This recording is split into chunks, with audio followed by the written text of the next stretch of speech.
Enrollment with GST is a simple two-stage process consisting of Part A and Part B of the registration application. This video will introduce you to Part A of the registration application. To begin, access the GST website www.gst.gov.in. From the home page, open the Services menu, click the Registration category and select New Registration option. Note that the fields marked with a red color dot are mandatory fields. Select New Registration and GST Practitioner.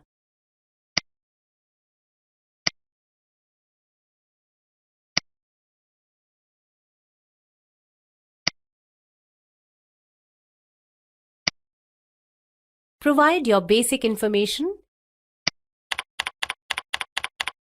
including the permanent account number, PAN. Make sure to enter a valid email address and Indian mobile phone number, since the GST portal will communicate one-time passwords, OTPs, and notifications at this address and mobile phone number. Clicking Proceed will send two different OTPs on your mobile and email address.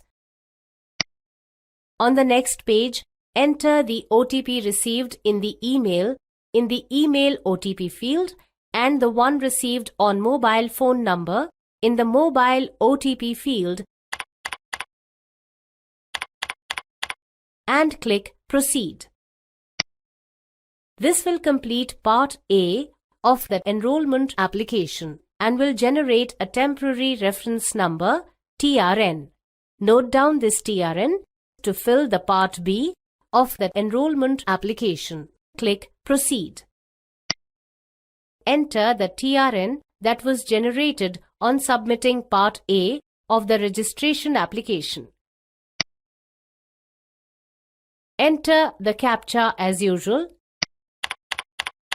and click Proceed. This will trigger an OTP. Enter the OTP received and proceed further. Notice the status of the registration application shows as draft. Go ahead and click the edit icon. Part B has 4 sections, with each section containing multiple fields that need to be filled up. Make sure to fill out all the mandatory fields, otherwise you will not be able to complete Part B. You get 15 days to fill and submit this application. In the General Details section, provide your basic qualification details. Begin by selecting if you want to register under the Central or State or Union Territory Enrolling Authority. Based on the selection, the application will be sent to corresponding approving authority. You can enroll as GST practitioner only if you hold one of the desired qualification or if you are a retired government officer. Select the university or institute, year of passing, and qualifying degree for enrollment as a GST practitioner. In case of CA or CS or CMA, enter the membership details including membership type, number, and date.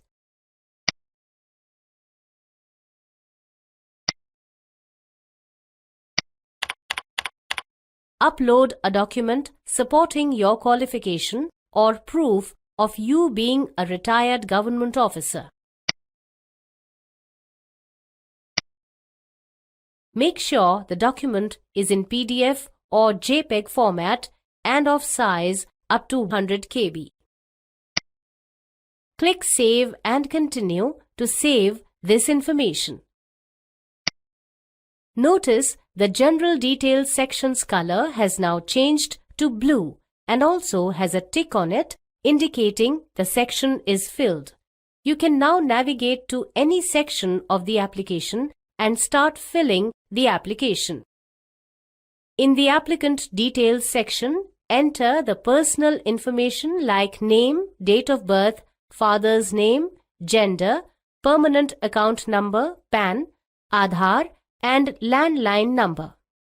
Notice the mobile phone number and email address are pre-filled as entered in the Part A of the application.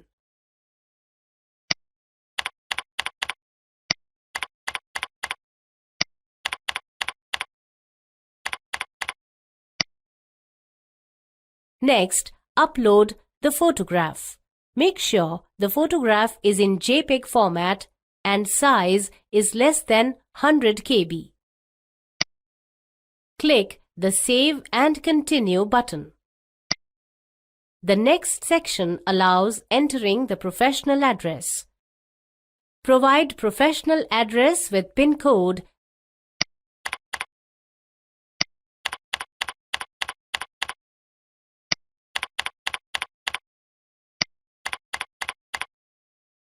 and upload necessary proof of address.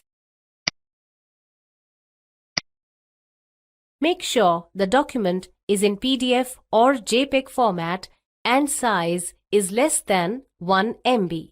In case the professional address is neither on rent nor own premise, select the consent letter option and upload a no objection certificate (NOC) from the owner of the premises.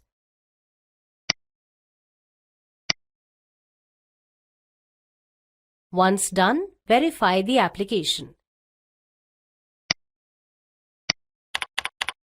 You can submit the application using PAN-based Class 2 or 3 Digital Signature Certificate (DSC), but before submitting the application using DSC, the DSC needs to be registered using the Register DSC service on the portal.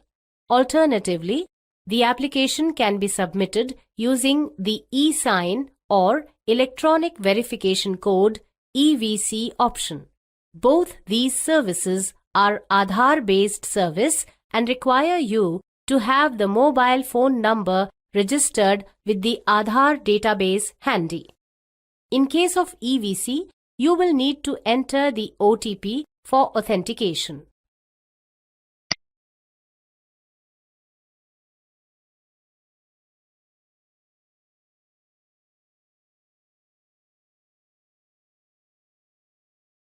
Agree to the warning message, which says that all your furnished information is subject to verification and scrutiny.